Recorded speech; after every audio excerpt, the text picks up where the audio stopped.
Vamos a orar ahora un momentito al Señor y pedir que en esta tarde la palabra que voy a compartir con ustedes, que llevo varios días dándole vueltas y tengo la sensación de que todavía no he logrado decir y compartir todo lo que Dios ha puesto en mi corazón. A veces dicen, un secreto profesional, que el día más triste o más bonito para un pastor no es el domingo, sino el lunes.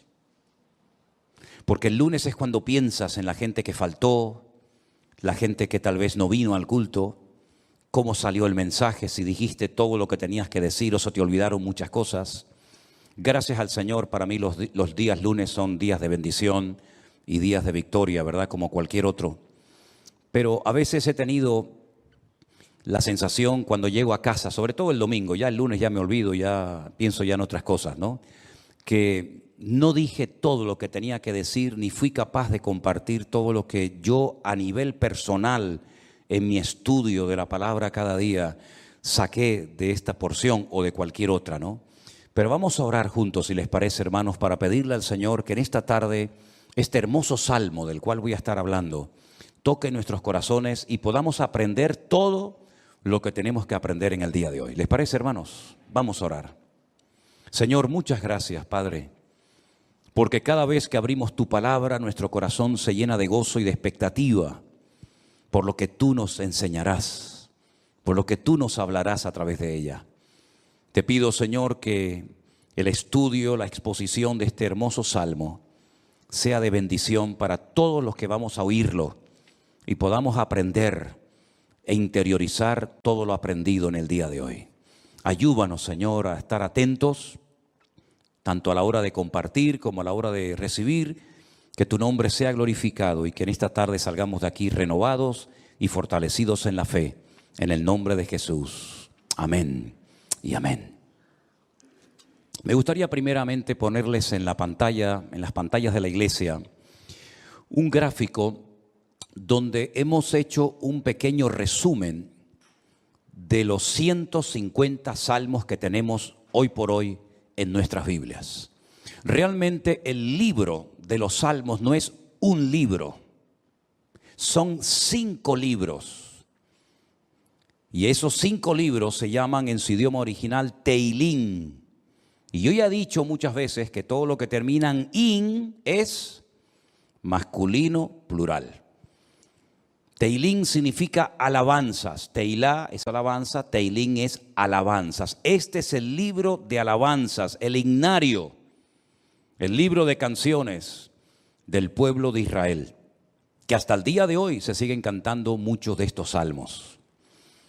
Por eso es muy hermoso leerlos a menudo y memorizarlos y enseñarlos a nuestros hijos, enseñarlos a los que nos rodean, porque traen mucha bendición a nuestra vida. Hay salmos para todos los gustos.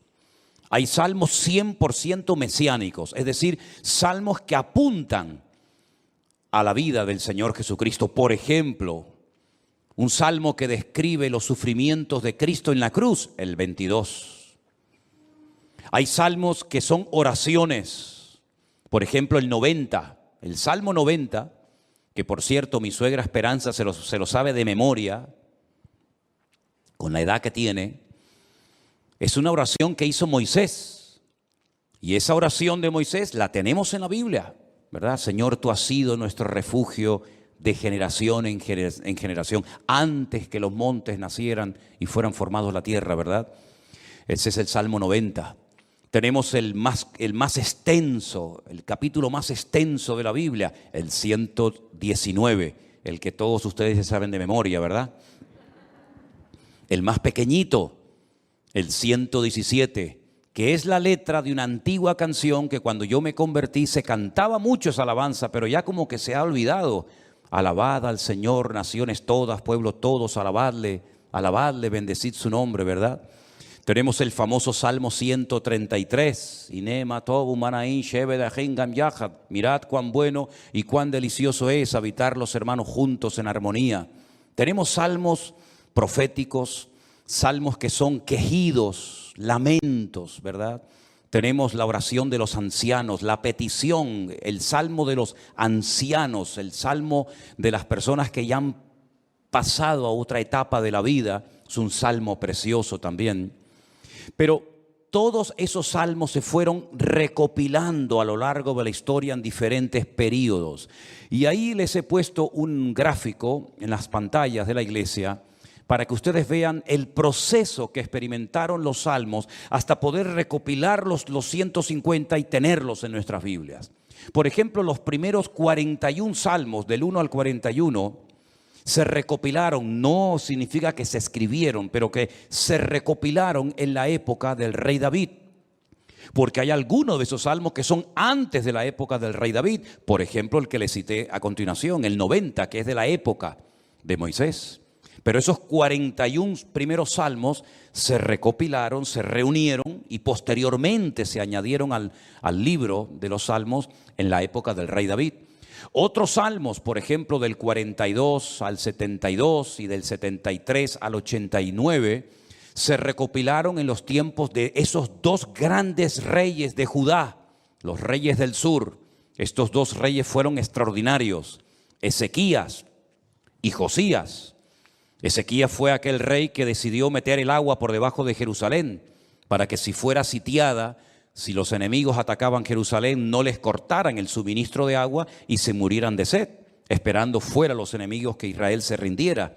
Todavía ese túnel subterráneo, esos túneles, mejor dicho, porque son varios, que llevan el agua por debajo de Jerusalén, todavía hoy en día se pueden visitar.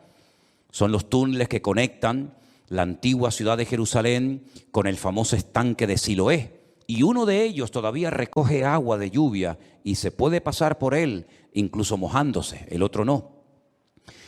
Y el rey Josías fue un rey muy utilizado, un hombre, un instrumento tremendo en las manos del Señor. Fue aquel rey que, cuando le dijeron hemos descubierto el libro de la Torá, el libro de la ley en el templo que estaba abandonado, hace una serie de reformas extraordinarias que hacía muchísimo tiempo que Israel las necesitaba. Luego tenemos, por ejemplo, del Salmo 90 al Salmo 106 y también del 107 al último, al 150, tenemos esos salmos que se recopilaron en el tiempo de Esdras, el sacerdote, y de Nehemías, aquel copero, ¿se acuerdan? Que vivían en el palacio del rey y que es el instrumento que Dios utiliza para la restauración física, la restauración de los muros y también del templo de Jerusalén. Y Esdras fue el instrumento para la restauración espiritual del pueblo. Porque una cosa es que tú seas restaurado en tu economía, en lo natural, sea economía, sea salud, sea familia, que está bien, Dios también está interesado en restaurar esas áreas de tu vida. Y otra cosa muy distinta es la restauración espiritual de una vida. Tú puedes ser restaurado, digamos, en tu economía, pero no significa de que hayas sido restaurado en lo espiritual. Y si quieren ver un ejemplo claro de lo que estoy diciendo, vayan, por ejemplo, al famoso libro de Ezequiel, en el capítulo 37, cuando el Señor le dice a Ezequiel, ven que te voy a enseñar algo, y lo lleva al cementerio más antiguo del mundo, que está al este de Jerusalén, en el Monte de los Olivos, cementerio que tiene más de 3000 años, que se puede visitar hoy en día, que se conoce, bueno, el nombre que le dan los judíos hoy en día es el Bet Hayim, que es la casa de los vivos, pero realmente era el valle de los huesos secos, porque es un valle lleno de huesos, un valle lleno de muertos. Y el Señor, estando él en Babilonia, le muestra ese valle, ese cementerio, y le dicen, ¿tú crees que estos huesos vivirán? ¿Tú crees que volverán a la vida estos huesos secos en gran manera, que en algunos casos hay años y años que están ahí enterrados? Y el profeta Ezequiel le dice al Señor, yo no sé, Señor, lo que va a pasar con estos huesos, con estos muertos. Y el Señor le dice, predícales, profetízales a los huesos.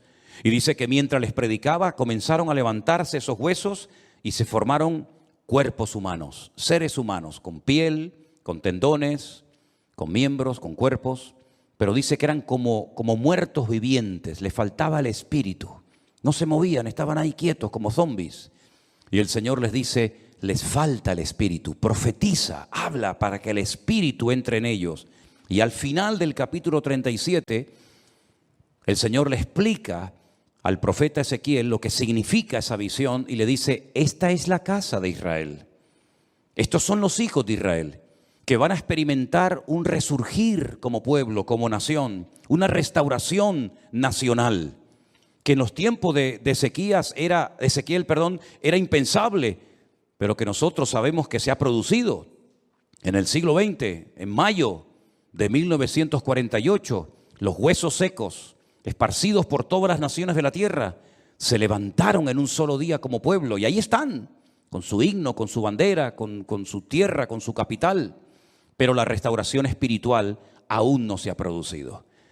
Todavía falta la restauración más importante del pueblo de Israel, y es la restauración espiritual que se va a producir cuando ellos reconozcan a Yeshua HaMashiach como el verdadero Mesías, Mesías que traspasaron, Mesías que rechazaron, pero que verán algún día que era el verdadero Mesías.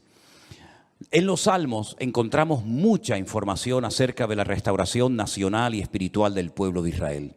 Encontramos que dicha restauración se llevaría a cabo a través de la obra de Cristo, del Hijo de Dios humanado y encarnado, que habitaría entre los seres humanos como un ser humano más. En los Salmos también encontramos al principio mucha información acerca del tipo de salmo que vamos a leer. Por ejemplo, hay salmos que en la parte de arriba pone Mictán. ¿Lo habéis visto alguna vez? Mictán. Y uno dice, ¿y eso qué significa? Mictán es una enseñanza profunda. Un salmo que ponga arriba como título Mictán es una enseñanza a tener en cuenta. Es una sabiduría expuesta por escrito para que el que la lea, el que la reciba, el que la cante, sepa que está cantando verdades muy profundas que nacen del corazón de Dios. Hay salmos que, por ejemplo, pone Salmo de Segilot, y significa que es un salmo que se tenía que tocar con instrumentos de cuerda, porque no todos los salmos se tocaban con instrumentos de cuerda, había otros que eran de percusión y otros de viento. Hay salmos que pone, por ejemplo, Shir LaMa'alot, salmo cántico de las subidas, que eran los salmos que cantaban los peregrinos cuando subían a Jerusalén 3 veces al año a celebrar la fiesta de la Pascua, la fiesta de los tabernáculos, que era la última, y en medio la fiesta de Pentecostés o la fiesta de Shavuot, las semanas. Y también algunos creen que había escalones en el templo de Jerusalén donde se ponía el coro, y esos salmos de las subidas desde allí los cantaban. Pero en este salmo, si ustedes lo pudieran ver en hebreo, al principio pone mitzmor, y la palabra mitzmor significa que es un salmo que hay que cantarlo. Nosotros como cristianos no tenemos esa costumbre, lamentablemente, porque el salmo nos indica que este salmo habría que cantarlo desde el versículo 1 hasta el último versículo, hasta el versículo 5. Nosotros lo hemos leído, pero realmente es un salmo que, según las instrucciones que Dios nos da, tendríamos que haberlo cantado. Y es la mejor manera de aprender capítulos enteros de memoria de la Biblia, poniéndole música. Y es la mejor forma de aprender, ya digo, capítulos y capítulos enteros de la Biblia. Ahora, el Salmo 127, que es el que se leía en esta tarde, si ustedes buscan su Biblia, empieza diciendo que si el Señor, el Eterno, Jehová, como dice la versión Reina Valera, no edifica la casa, en vano trabajan los que la edifican. Tenemos que explicar brevemente a qué se está refiriendo el autor de este salmo, que pudo ser David, que le escribió un salmo, una enseñanza a su hijo Salomón, o como opinan otras personas, pudo ser un salmo que lo escribió Salomón con una enseñanza que heredó de su padre, el rey David. Sea como sea, la declaración que hace el versículo 1 es muy interesante. Si Dios, el Eterno, nuestro Creador, no edifica la casa, en vano trabajan los que la están edificando. El sueño de David, que nunca lo vio cumplido, era construir un templo para su Dios.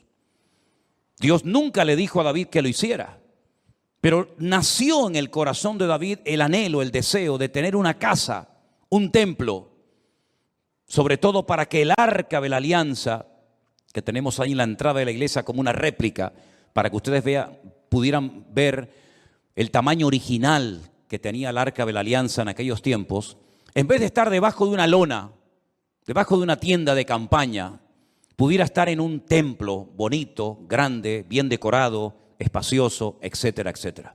Ese era el sueño de David, pero nunca lo vio cumplido, porque el profeta Natán le dijo que él no tenía el aval, el respaldo de Dios, el permiso del Señor para construir dicho templo. Ese templo solamente podía ser levantado en un lugar, no podía ser levantado en cualquier parte, sino encima de lo alto de un monte llamado el monte Moriah. Es una palabra compuesta, el lugar donde Dios me enseña. Moriah viene de maestro, Moré, Morá, Morim, Morot, y Yad es el diminutivo del nombre de Dios, el monte donde Dios es mi maestro, el monte donde Dios me enseña y me instruye, ¿verdad? En ese monte vivía un señor llamado Arauna, que era un jebuseo, los antiguos habitantes de Jerusalén. Y allí sube el rey David. Y entonces dice la Biblia que allí ofrece un sacrificio, cuando había muerte por todas partes, por un pecado que, como bien saben ustedes, el rey David había cometido. Allí él presenta un sacrificio en el mismo monte y en el mismo lugar donde tiempo atrás el famoso patriarca Abraham, el amigo de Dios, había subido con su hijo Isaac para sacrificarlo sobre un altar, pero el Señor lo detuvo y le dijo: no lo hagas. Todavía ese altar, esa roca enorme que es tan grande como esta plataforma o más, todavía está allí. Y los judíos consideran que desde allí fue donde Dios creó el mundo, el ombligo, el centro geográfico de la tierra bíblica. Pues en ese lugar Salomón, su hijo, iba a construir el primer templo de la historia para Dios. Ellos tenían que partir de la base de que el Dios de ellos era tan grande, tan inmenso, que era imposible meterlo dentro de un templo. Es totalmente imposible meter a Dios, limitar a Dios dentro de un cubículo, dentro de un edificio, porque ya el Señor le había dicho a David que el cielo es su trono y la tierra es el estrado de sus pies. ¿Qué templo me van a hacer ustedes para mí? Los romanos se reían de los judíos cuando llegaron a Israel y decían: ustedes están locos, porque ustedes tienen un templo enorme, precioso, pero vacío. ¿Dónde están vuestros dioses? ¿Dónde están vuestras divinidades? Los griegos, los romanos y todas las culturas habidas y por haber levantaban templos, pero luego los llenaban de ídolos. Apolos, Afrodita, ¿verdad? Cibeles, Ares y tantos dioses. Pero los judíos nunca pusieron una figura de Dios, porque al Señor tu Dios adorarás y a Él solo servirás. Y en los famosos 10 mandamientos, el Señor prohibía la fabricación de imágenes de talla. Por lo tanto, era un templo vacío, pero en lo más recóndito, en lo más oculto del templo, estaba un lugar que nosotros lo llamamos el lugar santísimo, donde estaba el Arca de la Alianza. Y Salomón iba a poder construir ese templo con la ayuda de miles y miles de personas. Y podía estar tranquilo de que nadie le iba a atacar, porque su padre había estado durante años sometiendo a todas las naciones vecinas para que su hijo, en tiempos de paz y de prosperidad, pudiera construir el templo de Jerusalén. Lo tenía todo. El padre le dio los planos. El padre le escribió 77 letras de canciones que las tenemos en la Biblia, los famosos salmos de David, para que pudieran cantar. Inventó instrumentos musicales, le dio oro, piedras preciosas, madera, plata, bronce, lo tenía absolutamente todo.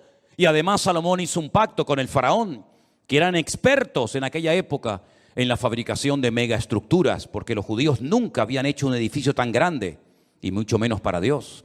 Cómo levantar aquellas piedras, subirlas a aquel monte, colocarlas una encima de la otra, aquellas columnas, más de 70 columnas exactamente, de una pieza, cómo iban a levantarlas, ponerlas a nivel para que aquella casa no se cayera.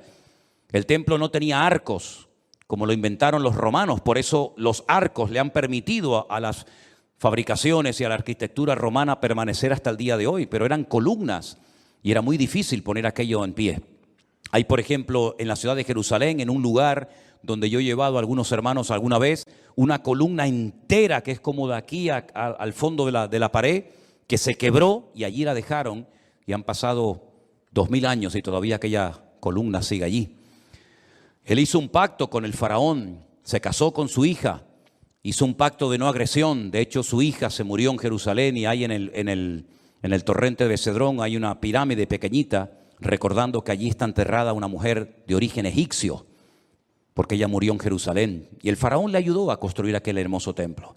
Pero Salomón sabía perfectamente que él podía tener el oro, la plata, los albañiles, los carpinteros, los canteros, absolutamente todo. Incluso había naciones que todos los años le traían, curiosamente, 666 talentos de oro. Multiplique 666 por 45, era una barbaridad de kilos de oro para ayudarle. Venían personas de todos los continentes de la tierra, unos le traían marfil, otros le traían diamantes, otros le traían de todo. Pero él sabía que aunque lo tenía humanamente hablando todo, sin el respaldo, sin la ayuda del Señor, aquel templo nunca se iba a poder levantar. Y aquí hay una primera lección que tenemos que interiorizar nosotros como cristianos en el día de hoy. Nosotros nos podemos esforzar mucho y de hecho el esfuerzo forma parte de la vida cristiana. Esfuérzate y sé valiente, le decía el Señor a Josué, ¿verdad? Josué capítulo 1. Esfuérzate y pelea, le decía el apóstol Pablo a Timoteo. Pero por mucho que nos esforcemos, por mucho que trabajemos, por mucho que madruguemos o por mucho que trasnochemos, sin el respaldo, sin el favor de Dios, todo lo que hagamos nos sirve absolutamente para nada. ¿Cuántos dicen amén? Algunos creen que por trabajar más van a ganar más y se equivocan, porque la Biblia no enseña que para ganar más hay que trabajar más. Si usted quiere ganar más, no haga eso, porque lo está haciendo al revés. Si usted quiere ganar más, yo después le digo lo que tiene que hacer, pero no trabajes más para ganar más, porque vas a ganar menos y te vas a terminar agotando. Porque la Biblia dice en el Salmo que hemos leído que si el Señor no edifica la casa, en vano.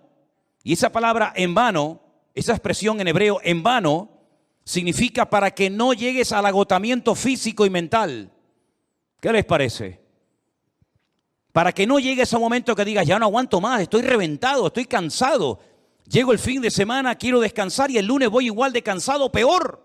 Y vas acumulando cansancio y durante la noche no duermes. Cuando dice el Salmo 27 que una de las bendiciones de Dios es poder dormir tranquilamente por la noche.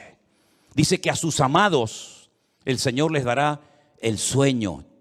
Y hay muchas personas que darían cualquier cosa con tal de poder dormir en paz, como nosotros, los hijos de Dios, que hemos aprendido a depender y a descansar en el Señor, podemos dormir en paz. ¿Cuántos dicen amén? No sé por qué nos han hecho últimamente a Elena y a mí una pregunta, me la hacen de vez en cuando, por internet, por WhatsApp, por correos, incluso hasta en persona. ¿Ustedes están durmiendo bien? Y preguntamos, ¿y por qué nos hacen esa pregunta? Si no, pues con todo lo que tienen, todo el jaleo de atender gente de aquí y llamar, ¿ustedes duermen bien? Y la respuesta de Elena siempre es la misma, dormimos perfectamente. Porque nosotros hemos aprendido a descansar y a depender únicamente del Señor. No entramos en estrés, ni en nervios, ni en agobio. No perdemos la paz absolutamente por nada. ¿Por qué? Porque la obra no depende de nosotros. La obra depende del dueño, de la cabeza. Y el dueño y la cabeza es nuestro Señor Jesucristo. Me da mucha pena, mucha lástima cuando veo a cristianos agobiados, cargados, estresados, con la tensión disparada. Perdonen si alguien se siente aludido. Yo es que no le he tomado la atención nunca a ninguno de ustedes. Por eso hablo desde la libertad, porque claro, va a decir, ¿este hombre cómo sabe que tengo yo la tensión alta? No, yo no sé nada, pero el Señor lo sabe todo. Pastillas para poder dormir, claro, después pastillas para despertarte. Agobiado, estresado, que no llego a fin de mes, que no pago el colegio de los niños, que los libros, que esto, que lo otro. Y yo he cumplido recientemente 60 años. No me da ninguna vergüenza decirlo, al contrario, estamos orgullosísimos de los 60 años que tenemos. Y de esos 60 años, que parecen mucho, pero a la hora de la verdad no son tantos, de esos 60 años, 40 los he dedicado a servir única y exclusivamente al Señor. Es decir, no me he dedicado en otra cosa los últimos 40 años de mi vida más que a servir al Señor. Con iglesias pequeñas, con iglesias grandes, con escasez, con abundancia. con mucha gente, con poca gente o con ninguna gente. Y en estos últimos 40 años, si algo hemos aprendido, sobre todo en este último año, es que Dios es galardonador de los que le buscan. Y cuando más difícil estaba todo, y cuando humanamente hablando era imposible que esto siguiera adelante, el Señor sin manos nos dio una cachetada de amor, mostrándonos y enseñándonos que Él es el que edifica su casa y su obra, y no nosotros. A mí me llama mucho la atención que este verbo edificar es exactamente el mismo que emplea el Señor Jesucristo cuando hace referencia a lo que Él iba a hacer. Edificaré mi iglesia. Su padre en Génesis capítulo 1 nunca empleó el verbo baná o boné, que es construir, sino el verbo bará, que se parece, pero no tiene nada que ver una cosa con otra. Bará es un verbo que solamente aparece en la obra creadora de Dios. Cuando dice la Biblia que en el principio creó, ese verbo creó es bará y significa crear de la nada. Este púlpito está hecho de un material llamado metacrilato. Lo mandamos a hacer hace 20 años. El que lo hizo, porque este no se ha perdido ningún culto desde que estamos aquí, Este ha estado todos los cultos, todas las reuniones de jóvenes, todos los cultos de jueves, todos los cultos de domingo. Este que está aquí, o esto que está aquí, ha estado siempre aquí. Pero el que lo hizo, no lo creó, lo hizo utilizando una materia prima, metacrilato. Y el púlpito que tenemos en la iglesia del Puerto de la Cruz es de madera. Y alguien lo hizo, no lo creó, utilizando la materia prima de la madera. Pero el verbo bará en Génesis capítulo 1 es crear de la nada. ¿Y cómo Dios creó sin utilizar materia prima? Sin utilizar tierra, sin utilizar piedra, sin utilizar madera, con el poder de su palabra. Dijo Dios, sea la luz, y fue la luz. Y dijo Dios, y todo lo que Dios decía se materializaba por el poder de su palabra. Pero curiosamente el Hijo, cuando viene a este mundo hace 2000 años, Él no dijo, crearé mi iglesia de la nada. No dijo eso, sino dijo, edificaré. Y si juntamos, y tenéis memoria para recordar esto, el Salmo 127 dice Salomón, si Dios no edifica esta casa, en vano estamos trabajando nosotros aquí. Estamos perdiendo el tiempo, nos estamos desgastando, vamos a llegar a la extenuación, al agotamiento, si Dios no respalda esta obra. Porque Él sabía que esa obra no dependía de sus obreros, de su sabiduría, que era mucha y la tenía, de su dinero, que era mucho y lo tenía. Él sabía que aquella casa no era una casa particular, no era una sinagoga, no era un colegio, era la casa de Dios. Y la casa de Dios solamente se podía utilizar esa palabra, esa expresión para hacer referencia al templo. Yo sé que hay gente que dice, hermanos, bienvenidos a la casa de Dios. Está mal dicho eso, porque esto no es la casa de Dios. Esto es un local donde se reúne la iglesia, pero esto no es la casa de Dios. Dios no vive aquí. Si esto fuera la casa de Dios, yo no me voy de aquí ni a palos. ¿Cómo me voy a ir de aquí si mi Dios vive aquí? ¿A dónde me voy a ir? Nos tendríamos que venir a vivir aquí. Pero esta no es la casa de Dios. Pero en aquellos tiempos, cuando Salomón dice, si Jehová no edificare la casa, ¿a qué casa se refería? A la casa de Dios. Él sabía que esa casa no iba a poderse terminar si no tenía el respaldo de Dios. Por eso el Señor Jesucristo pudo decir, yo edificaré mi iglesia. Porque Él dijo, todo lo que hago y todo lo que digo, lo hago porque mi Padre me da autorización y me apoya para hacer y decir lo que hago. Por eso la iglesia ha permanecido en estos últimos 2000 años con persecuciones, con todo tipo de regímenes políticos, con falsas doctrinas, con divisiones, etcétera, etcétera. ¿Por qué? Porque el que la está fabricando no es el hombre, el que la está construyendo es el Señor Jesucristo. Y nosotros somos piedras vivas en ese edificio, pero la piedra angular, la que soporta todo el peso, es nuestro Señor Jesucristo. La piedra que desecharon los edificadores ha venido a ser la cabeza del ángulo. Bendito sea Dios. Piná, Rosh Piná. Eso es, Rosh Piná. Hay un pueblo en Israel muy bonito que se llama Rosh Piná, que significa la cabeza del ángulo. Pero este salmo, ¿sabes? Te da una calma, te da una paz impresionante, porque no tienes que estar dependiendo de tu esfuerzo personal. sino del respaldo de Dios. Y yo le hacía esta mañana a los hermanos del Puerto de la Cruz 2 preguntas que se las voy a hacer ahora a ustedes. ¿Dios está respaldando lo que estás haciendo? Piensa bien, ¿eh? Todos no vamos a ser pastores, todos no van a ser predicadores, evidentemente. Pero todos y cada uno de ustedes, de nosotros, nos dedicaremos en la vida a algo.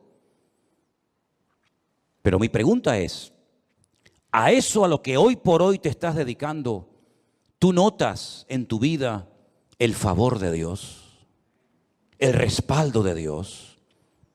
Si la respuesta es sí, yo siento que en mi profesión, en mi carrera, en mis estudios, en mi trabajo, yo siento y noto que el respaldo, que la bendición de Dios está conmigo. Gloria a Dios, no sabes cuánto me alegro, hermano. Pero si la respuesta es no, entonces ¿por qué lo estás haciendo? Si sabes que Dios no te ha mandado a hacer lo que estás haciendo, ¿cómo te atreves a hacerlo? Porque la segunda pregunta que les iba a hacer es, ¿por qué estás haciendo lo que estás haciendo? ¿Para ganar un sueldo? Es decir, ¿tú sabes que no estás haciendo lo que Dios quiere? Esa no es la voluntad perfecta de Dios para tu vida, pero igualmente lo haces porque a final de mes un señor te pone un sobre con un dinero para poder cubrir tus necesidades. Así es como tú te has montado tu vida cristiana.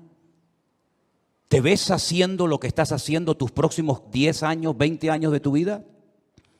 ¿Ese es el futuro de tu vida? ¿Dedicarte a lo que estás haciendo? Si es la voluntad de Dios, gloria a Dios, siga adelante. Pero como la vida es tan corta y cuando te des cuenta pasó, ¿cómo hay creyentes que se han dedicado toda la vida a hacer lo que saben que no era la voluntad de Dios perfecta para ellos, pero al fin y al cabo lo hacían para al final de mes recibir un sobrecito con un hueso que te daba un señor que le sobraba de todo, que a veces no te pagaba lo que tú merecías por haber trabajado tanto, pero dependías de él hasta para poder poner un poco de gasolina a tu coche o comprar una compra, hacer una compra en un supermercado? Para eso murió el Hijo de Dios en una cruz, para que viviéramos como la gente del mundo, sin marcar una diferencia y sin demostrarle al mundo que Dios nos enseñó a nosotros en su palabra un estilo de vida diferente. Yo te voy a confesar algo que probablemente es la primera vez en mi vida que voy a decir en público. Yo no sé si en algún momento, en alguna iglesia, en alguna predicación, desde los 19 años que estoy sirviendo al Señor, yo he dicho alguna vez esto que voy a decir ahora. Esto sería como dicen en televisión, esto es una primicia. ¿Tú sabes cuál era la preocupación, la gran pregunta que yo tenía en el tercer año de escuela bíblica, de seminario, cuando yo estaba a punto de salir? ¿Sabes cuál era mi pregunta? ¿De qué voy a vivir? Porque yo no quería volver a la casa de mis padres.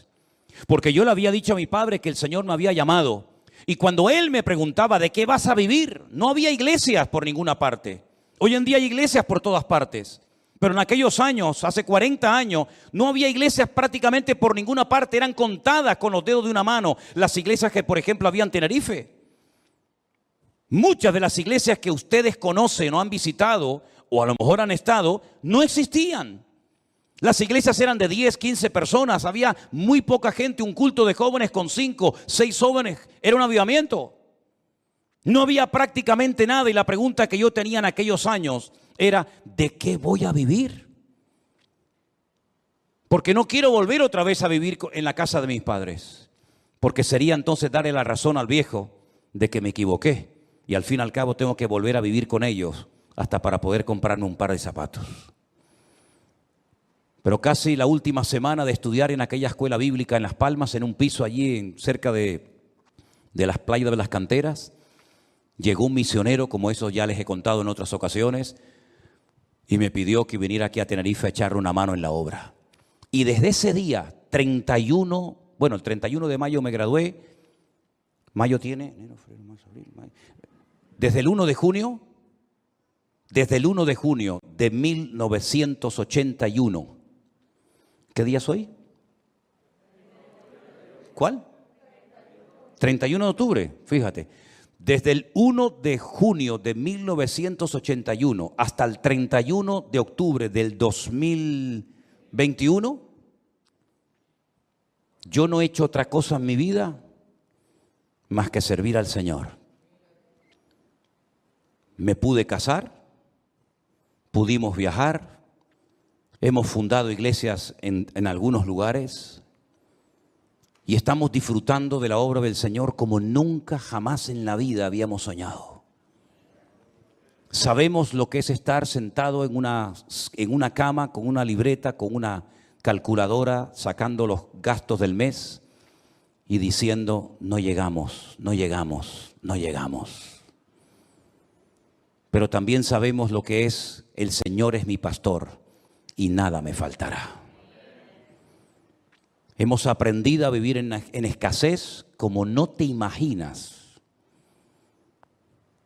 Y hemos aprendido a vivir en abundancia, hemos aprendido a dormir en cualquier lugar, porque el Señor nos ha mostrado de que cuando una persona es capaz de hacer un mínimo gesto por el Señor respalda y bendice la vida de esa persona. Y tengo un temor tremendo en mi corazón por toda la manera como el Señor nos está bendiciendo y abriendo puertas en todas partes. Porque sabemos perfectamente que no es por nuestros méritos, no es por nuestros méritos. Quiero decirles que cuando muchos de ustedes vinieron a esta iglesia, nosotros ya hacía años que estábamos aquí. Hacía años que estábamos en este lugar. Y el Señor ha ido edificando poco a poco su obra. Y hoy en día podemos hablar para la gloria del Señor de miles y miles de personas que en todas partes del mundo, muchos de ellos han conocido al Señor Jesucristo como su Señor y Salvador personal en este último tiempo. Anoche tenía una reunión por Zoom con todos los hombres de la iglesia virtual del grupo número 2, gente con más de 80 años. Dándole gracias al Señor porque en la recta final de su vida, como ellos mismos decían, han conocido el Evangelio del Señor Jesucristo y tienen un hambre por conocer más y más de la palabra que a mí realmente me deja sorprendido todo lo que el Señor está haciendo. Yo quiero decirles a todos y a cada uno de ustedes que yo también tuve tu edad y estuvimos dispuestos cuando éramos jóvenes, recién casados con 21 años, a pagar un precio. Y nos llamaron locos. Los pastores nos reunían de vez en cuando y nos decían, estáis locos. ¿Cómo sois capaces de ir con una niña pequeña como era Priscila en aquellos años a un país tan lejos, sin conocer prácticamente a nadie, a vivir por fe? Pero cuando el Señor edifica su obra y cuando el Señor respalda su obra, no hay impedimento que pueda frenar la vida de un hijo y de una hija de Dios. Y yo quiero desafiarte a que tú pierdas el miedo, porque si de algo a mí me ha servido el Salmo 127 es a perder el miedo.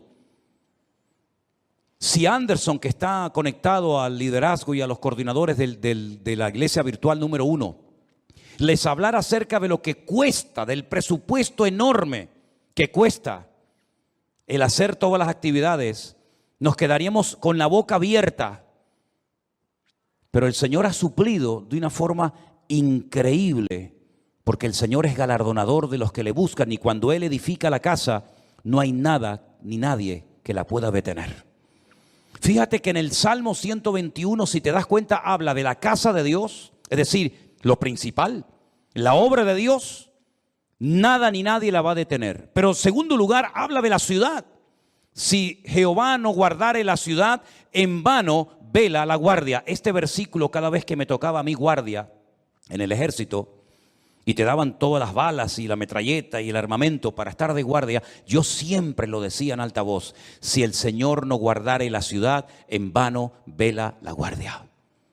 Porque todo lo que hagamos, todo tu esfuerzo personal, y que conste, quiero dejar bien claro, por favor, hermano, que el Salmo 127 no es un salmo que apoya al perezoso, al vago, al negligente. No, al contrario.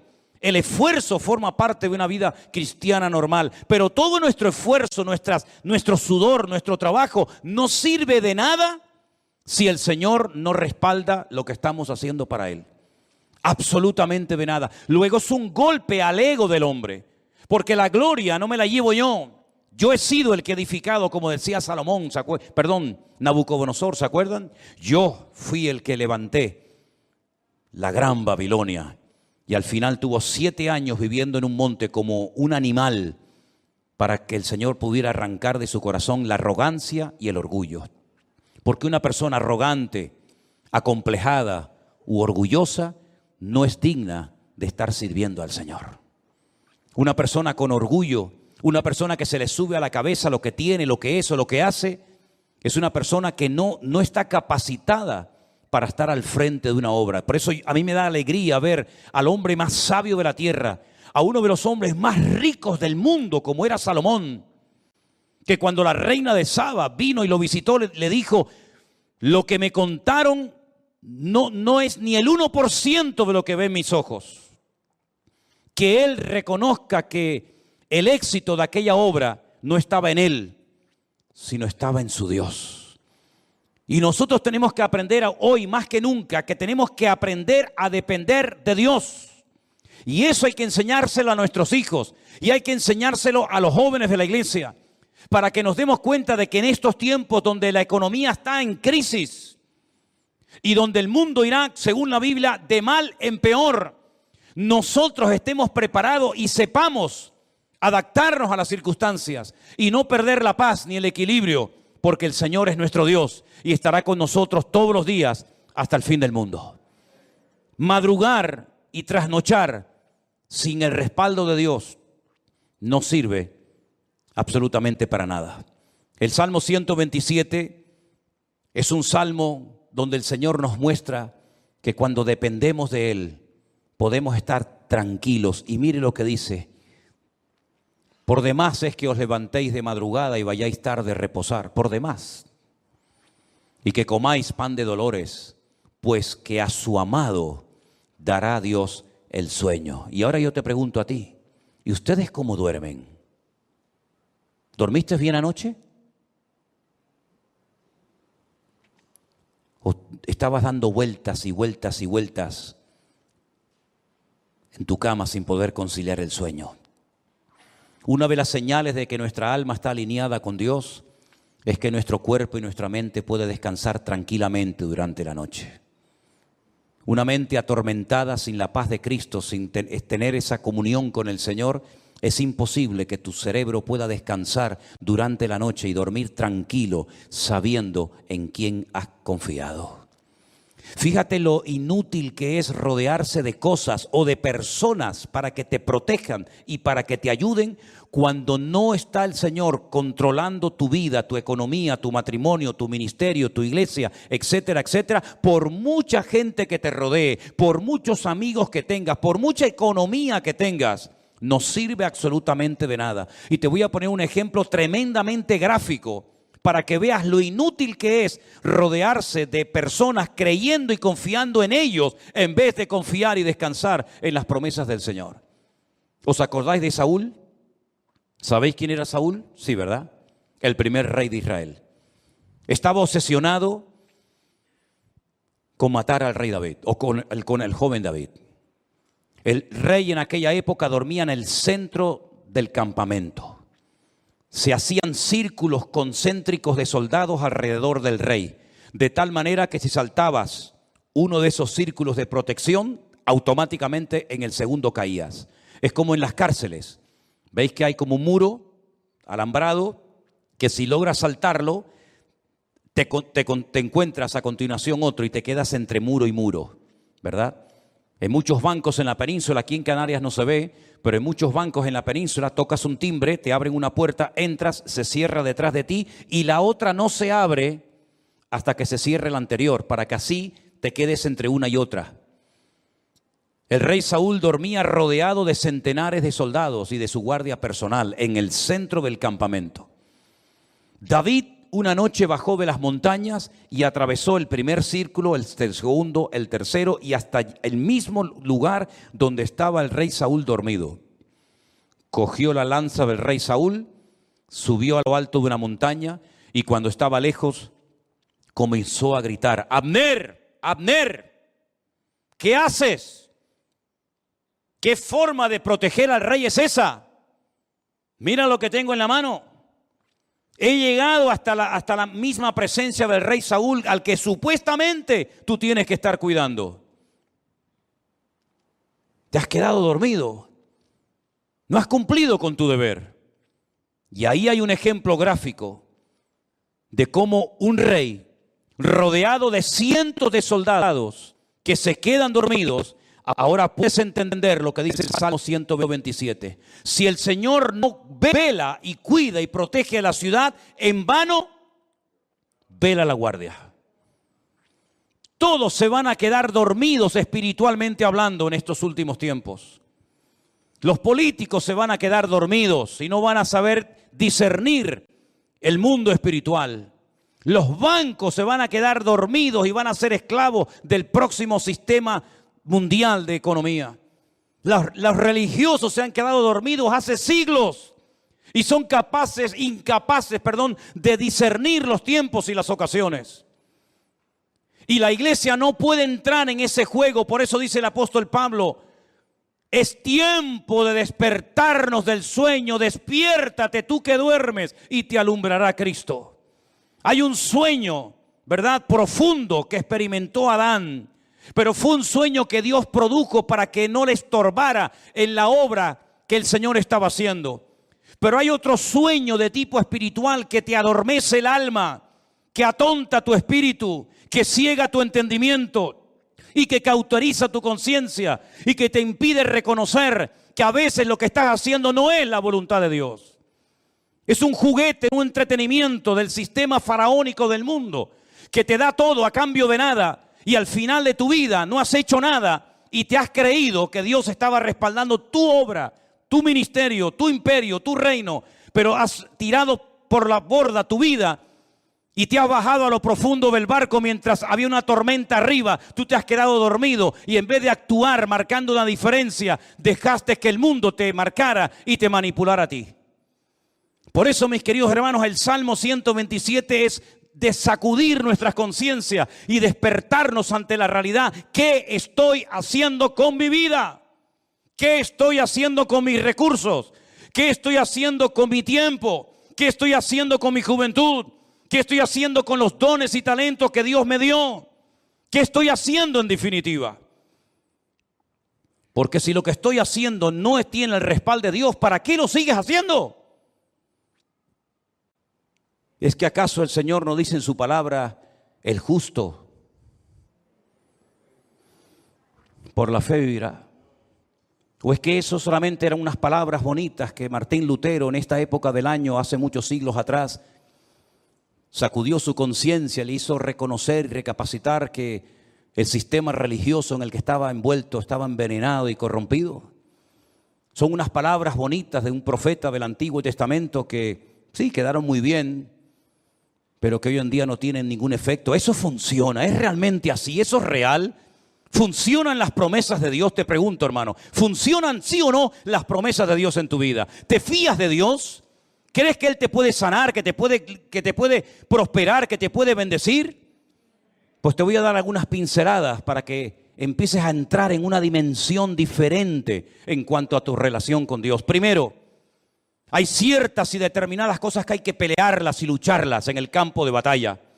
Goliat no se iba a ir por el hecho de que estaba frente a él el ejército de Israel. Al contrario, el ejército de Israel le atraía, porque la luz atrae a los mosquitos. Ellos no tuvieron que ir a buscar a Goliat. Goliat los encontró a ellos. Y aunque Goliat estaba en aquel lugar y se sabía que iba a ser derrotado porque allí estaba el hombre de Dios, David. Para Goliat era un atractivo estar en aquel lugar, como es un atractivo para muchos el conquistar a tus hijos, o romper tu matrimonio, o derrotar tu ministerio. ¿Por qué? Porque tú tienes luz, tú proyectas luz. Hay una gracia de Dios, hay algo de Dios en tu vida que al enemigo lo atrae. No tienes que buscarlo, él te va a encontrar. La luz atrae a los mosquitos. Si no, vete al campo y enciende una luz para que veas cómo enseguida vienen los bichos. Y si nosotros verdaderamente somos luz, vamos a atraer a ciertas y determinadas cosas Y por eso la Biblia dice que hay que pelear, pero ¿pelear qué? La buena batalla, porque hay batallas que no las pelees porque vas a morir. Como Jonatán se fue a pelear una batalla que no tenía que haber ido nunca y murió. Pero Pablo dice, yo he peleado la buena batalla. ¿Estás peleando la buena o la mala batalla? Porque la buena te dará la corona de vida, la recompensa del eterno. Pero la mala te quitará la vida, tu familia, tu esposa, tus hijos, y perderás el galardón de Dios. Hay bendiciones que vienen por pelearlas. La tierra está delante de vosotros, pero ahí están los filisteos, los amorreos, los cananeos, los jebuseos, los amonitas, los moabitas. Ir y pelear contra ellos. Y tuvieron que pelear y jugarse la vida y derramar sangre y tener heridas y cicatrices en el cuerpo para conquistar la tierra. Porque hay ciertas y determinadas bendiciones, claro, tú tienes que saber cuáles, que tienes que conseguirlas peleando la buena batalla en el nombre del Señor. Pero hay otros milagros que no vienen por pelear, sino simplemente por decir gracias por esta situación que estoy atravesando en mi vida. Cuidado, no solamente es una palabra mágica, gracias y ya viene el milagro, no. Es una actitud, es una edificación interior de tu alma producida por la obra del Espíritu Santo en ti. Y cuando tu corazón no tiene quejas ni dudas, porque puedes decir, yo sé en quién he creído. Eres capaz de llegar a un cementerio en un ambiente de derrota y de pesimismo, cuando incluso los familiares del difunto te echan en cara, si hubieras estado aquí mi hermano no estaría muerto, como diciendo tú eres el culpable, si tú hubieras estado aquí mi hermano estaría vivo. Y cuando te ponen todo tipo de impedimentos y de trabas diciendo no, deja las cosas como están, porque si movemos la piedra va a salir un olor terrible. Hace 4 días que ese hombre está ahí enterrado y esto va a ser terrible. Cuando tú tienes un corazón moldeado por la mano del eterno Dios, tú eres capaz de, ante la muerte, decir, Padre, yo te doy gracias porque sé que tú siempre me oyes. Y se produjo un milagro sin ayuno, sin oración, sin reprender demonios, sin gritos, sin show ni espectáculos, sino simplemente con una expresión de gratitud y de dependencia del Padre. Yo sé que tú siempre me oyes, Lázaro, sal fuera. Y se produjo un milagro tremendo, uno de los milagros más espectaculares de Cristo, simplemente por expresar gratitud en medio de la muerte y del dolor. Y el segundo gran milagro de Cristo, un milagro que consistió en multiplicar cosas.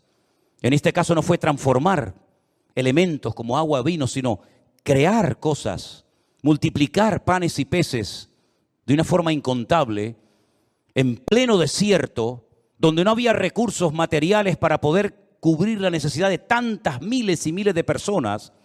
Cuando sus propios discípulos, y tendrás esta experiencia en tu vida, te lo aseguro, hermanos que te llegarán y te van a decir, pero con ese sueldo, ¿a dónde vas? Y con ese cochecito, ¿qué haces? Y con esa motito, ¿qué haces? Y tus propios hermanos te tratarán de limitarte lo que tienes, como diciendo, pero lo que tienes no vale para nada.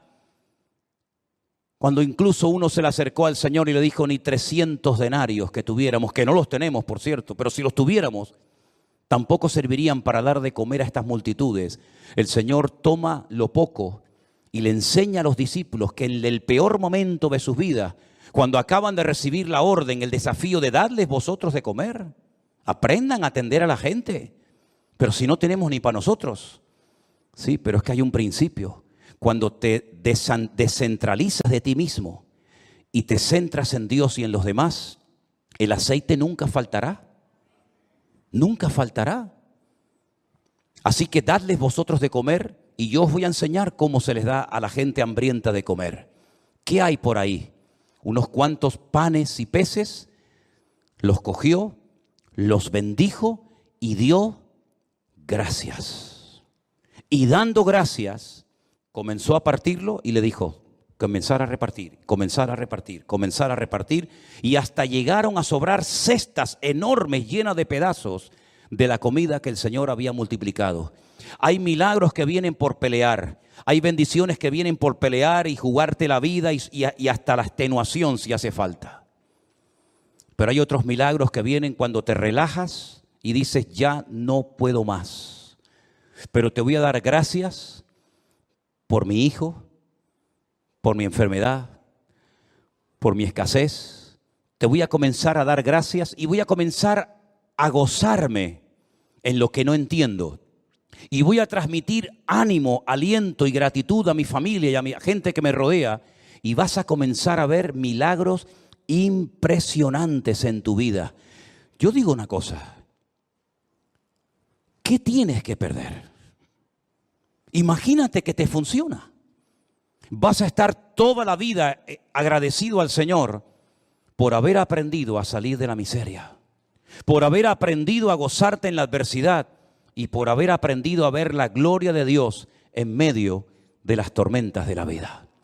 ¿Cuántas tormentas hemos atravesado? ¿Cuántos desiertos hemos cruzado? ¿En cuántas cuevas nos habremos metido espiritualmente hablando? Pero de todas y de cada una de ellas nos ha sacado nuestro Dios. Y la situación en la que te encuentras ahora mismo, repito, la situación en la que te encuentras ahora mismo, y yo no me estoy dirigiendo a nadie, y lo quiero dejar bien claro, porque yo no necesito un micrófono para hablarte a ti, o a ti, o a ti hermanita, o a ti hermano. Yo no necesito jamás. Necesito de un micrófono para sentarme y decirle a usted, ven para acá. Yo le estoy predicando a toda la iglesia, pero creo que en este momento el Señor me está utilizando para decirte esto. La situación en la que te encuentras ahora mismo en tu matrimonio, en tu economía o en cualquier otra área de tu vida, Dios la ha permitido. Porque lo que tienes que aprender no lo vas a aprender riendo ni saltando, sino llorando y sufriendo. Porque lo que se aprende llorando no se olvida nunca. Lo que se aprende en el dolor y en el sufrimiento no se olvida jamás en la vida. Por eso hay dolores que son una bendición.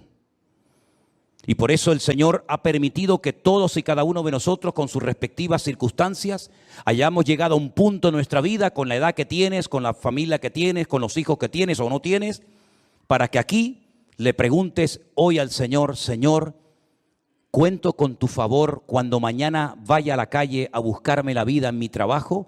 Si eso es lo que Dios tiene planeado para ti, adelante, hermano, sal como un león, no como una gallina. Sal como un león, contento, triunfante. Sal de tu Getsemaní con el corazón recién quebrantado y roto, pero sal de tu Getsemaní diciendo, el Señor está conmigo como poderoso gigante. Pero no se te ocurra salir de tu desierto, no se te ocurra salir de tu Getsemaní sin la bendición y el respaldo de Dios, porque entonces habrás perdido tiempo, habrás perdido recursos y no habrás conseguido absolutamente nada. Déjate de lloriquear y pórtate como un hombre. Déjate de lloriqueos absurdos y ridículos y de levantar pena y compasión. Lo que tienes que meterte es en tu huerto de Getsemaní y aprender a derramar tu alma delante del Señor. Y no se te ocurra salir de ahí hasta que le hayas dicho, no se haga mi voluntad, sino la tuya. Porque hasta ahora lo que hemos querido es que se hiciera nuestra voluntad, pero Dios el año pasado nos paró los pies a todos y nos dijo, a partir de ahora, lo que se va a hacer en mi casa y en mi iglesia es mi voluntad. Porque lo que yo quiero edificar, lo quiero edificar a mi manera, con mi estilo, con mi forma, y no con la forma y el estilo que me marcan ustedes. Vamos a dejarnos moldear, vamos a dejarnos tratar, vamos a dejarnos edificar por el Señor. Porque si el Señor nos respalda y nos apoya, seremos la gente más feliz y dichosa del mundo. Pero si el Señor en lo que hagas no te respalda, serás la persona más desdichada de esta tierra. Pregúntate a ti mismo en esta tarde, ¿por qué estoy haciendo lo que hago? ¿Por qué digo lo que digo? ¿Por qué predico lo que predico? ¿Por qué hago lo que estoy haciendo? ¿No será que a veces hemos entrado en un sistema, en una rutina, en una mecánica y no nos paramos en silencio delante del Señor a preguntarle, Señor, ¿qué quieres hacer con mi vida? Si tú te atreves a hacerle esta pregunta sinceramente al Señor, te puedes llevar muchas sorpresas agradables. Pero tienes que ser valiente, porque este mensaje no va dirigido a cobardes. Los cobardes, este mensaje les da miedo. Los cobardes se enfadan, porque el enfado es la careta del cobarde. El enfado es el disfraz que utiliza la persona que en lo más profundo de su corazón tiene una inseguridad tremenda y no aprende a depender del Señor. Pero nosotros hoy estamos a cara descubierta ante la presencia de nuestro Dios y Él quiere hacer un milagro y un cambio en tu vida pero deja que el Señor haga lo que quiera con tu vida. ¿Cuántos dicen amén? Cierra tus ojos ahí donde estás, mi querido hermano y hermana, y recuerda estas palabras. Apréndetelas de memoria. Si el Señor no edifica mi casa, en vano es todo lo que hago. Si el Señor no cuida de mi vida, las alarmas, los seguros, el plan de jubilación, etcétera, etcétera, no sirven para nada. Porque el que trae seguridad y protección a mi casa no es lo que tengo, es lo que soy en Cristo Jesús, mi Señor.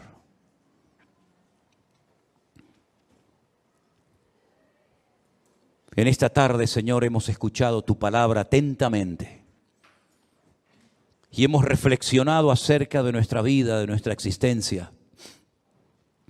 Y queremos pedirte en esta tarde, Señor, ayúdanos a depender 100% de ti, Señor. No confiamos ni creemos en nuestra experiencia, ni en nuestra fe, ni en nada, sino solamente en ti. Y por eso yo te ruego, Señor, que en esta tarde este salmo sea una base, un fundamento sobre la cual comencemos a trabajar y a edificar nuestra vida de hoy en adelante. Señor, edifica tu iglesia como tú quieras. Guarda tu iglesia como tú solamente lo sabes hacer.